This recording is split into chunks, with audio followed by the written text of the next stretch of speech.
BA part third में अध्ययनरत विद्यार्थियों का मैं डॉक्टर सत्यदेव पुनः स्वागत करता हूं। और हम जो टॉपिक जो चल रहा था पिछली क्लास में हमने स्टार्ट किया था, भारत की मिट्टियां या भारत का मृदा संसाधन, उसी को आगे बढ़ाएंगे। हमने अभी तक की क्लास में जो पढ़ा था वो मैं आपको बता रहा हूँ कि मिट्टी क्या होती है, मिट्टियों के कौन कौन से प्रकार हैं, और उन प्रकारों में से 3 प्रकार जो मेजर थे उनके बारे में हमने पढ़ा था। लाल मिट्टी के बारे में पढ़ चुके हैं, एक जलोढ़ मिट्टी या कांप मिट्टी के नाम से जानते हैं वो हम पढ़ चुके हैं, और तीसरी पढ़ी थी हमने काली मिट्टी, जिसे कपासी मृदा भी कहते हैं, जो ज्वालामुखी चट्टानों की टूट फूट से जिसका निर्माण होता है। नंबर 4 है लेटेराइट मिट्टी। लेटेराइट मृदा या मिट्टी रासायनिक क्रियाओं तथा चट्टानों की टूट फूट द्वारा शुष्क मौसम में बनती है। इस मिट्टी में भी आयरन ऑक्साइड की अधिकता पाई जाती है। यह देखने में लाल मिट्टी की तरह लगती है किंतु उससे कम उपजाऊ होती है। ऊंचे स्थलों में यह प्राय पतली और कंकड़ मिश्रित होती है और कृषि के योग्य नहीं रहती, किंतु मैदानी भागों में यह खेती के काम में लाई जाती है। यह मिट्टी तमिलनाडु के पहाड़ी भागों, केरल, महाराष्ट्र, पश्चिमी बंगाल तथा उड़ीसा के कुछ भागों में, दक्षिणी भारत के पठार, राजमहल तथा छोटा नागपुर के पठार, असम इत्यादि में सीमित क्षेत्रों में पाई जाती है। दक्षिणी भारत में मैदानी भागों में इस पर धान की खेती होती है और ऊंचे भागों में चाय, कहवा, रबर तथा सिनकोना उपजाए जाते हैं। इस प्रकार की मिट्टी अधिक ऊष्मा और वर्षा के क्षेत्रों में बनती है, इसलिए इसमें ह्यूमस की कमी होती है और निक्षालन अधिक हुआ करता है। इस मिट्टी का रासायनिक संगठन इस प्रकार से है जो टेबल में दिया हुआ है। तो ये लेटेराइट मृदा है, इसके बारे में निष्कर्ष मैं आपको बता रहा हूँ कि ये मिट्टी उस प्रकार की है जो जहाँ पर शुष्क और आर्द्र मौसम क्रम से आते हैं और अधिक वर्षा के जो क्षेत्र हैं उसमें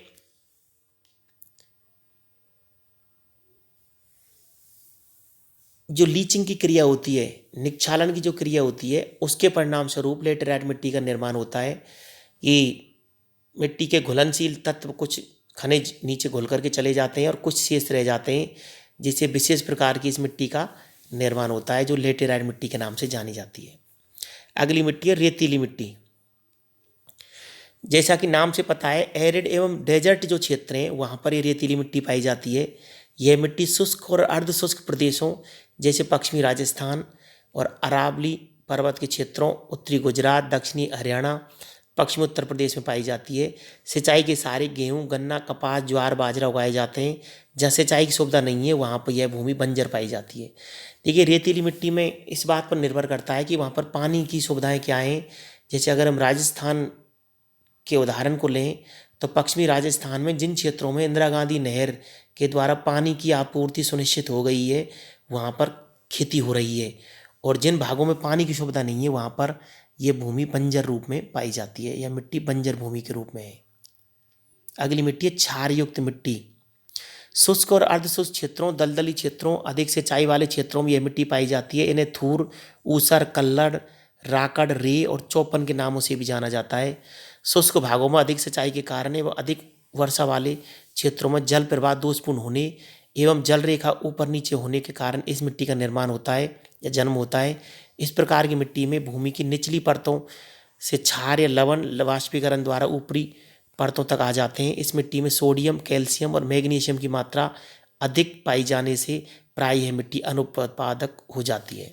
तो यह मिट्टी थोड़ी सी कृषि की दृष्टि से ज़्यादा अच्छी नहीं है और इसमें सोडियम, कैल्शियम और मैग्नीशियम की मात्रा अधिक पाई जाती है, जिससे यह अनुपजाऊ मिट्टी के रूप में मानी जाती है। अगली है हल्की कालियम दलदली मिट्टी।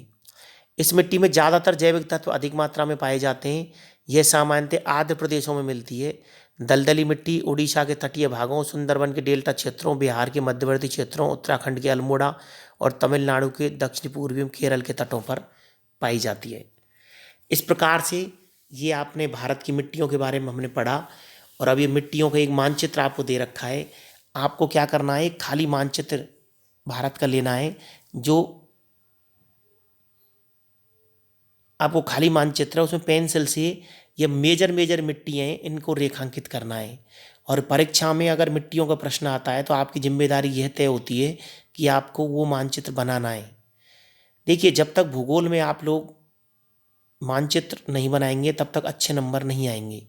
तो आपको खाली मानचित्र लेकर के उसमें जो मिट्टी हैं, ये मृदाएं, इनको रेखांकित करते हुए मृदा मानचित्र बनाना है और प्रैक्टिस करनी है।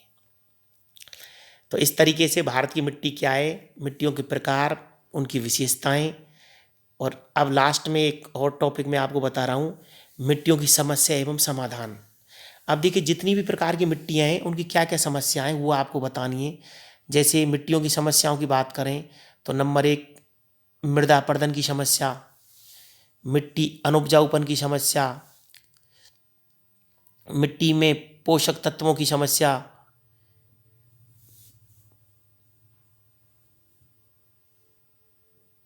तो इस तरीके से ये जो समस्या है इनका क्या क्या समाधान हो सकता है, उन समाधानों में हम बात कर सकते हैं। जैसे अनुपजाऊपन को रोकने के लिए उसमें जैविक खाद का प्रयोग किया जा सकता है।